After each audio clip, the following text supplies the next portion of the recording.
ত্রয়োদশ জাতীয় সংসদ নির্বাচনে নারায়ণগঞ্জের 5টি আসনে সম্ভাব্য প্রার্থীর তালিকা কেন্দ্রে পাঠিয়েছে জেলা জামাত ইসলামী। কেন্দ্রীয় নেতৃত্বের সবুজ সংকেত পেলে এরাই লড়বেন ভোটের মাঠে। নারায়ণগঞ্জ জামাতের ফেসবুক পেজের পোস্টে জেলার 5টি আসনে স্থানীয় পর্যায়ে চূড়ান্ত প্রার্থীদের নাম প্রকাশ করা হয়েছে। বিষয়টি নিশ্চিত করেছেন জামাতের কেন্দ্রীয় শুরা সদস্য ও নারায়ণগঞ্জ-3 তথা সোনারগাঁ আসনের সম্ভাব্য প্রার্থী ডক্টর ইকবাল হোসেন ভূঁইয়া।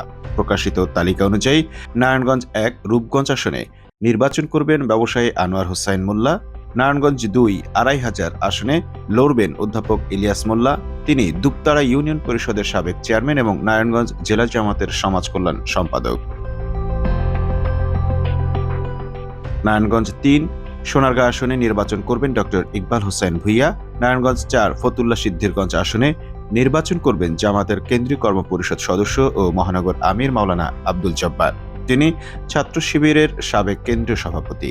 নারায়ণগঞ্জ-5 সদর বন্দর আসনে নির্বাচন করবেন দলের কেন্দ্রীয় কর্মপরিষদ সদস্য, নারায়ণগঞ্জ মহানগর ও জেলার সাবেক আমির মাওলানা মঈনুদ্দিন আহমেদ।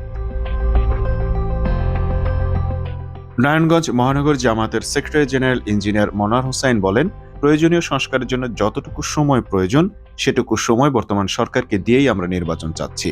ন্যূনতম সংস্কার যেটা না হলেই নয়, সেটা বাস্তবায়ন করেই নির্বাচন চাই আমরা। নারায়ণগঞ্জের 5টি আসনেই আমাদের নির্বাচনের প্রস্তুতি চলছে।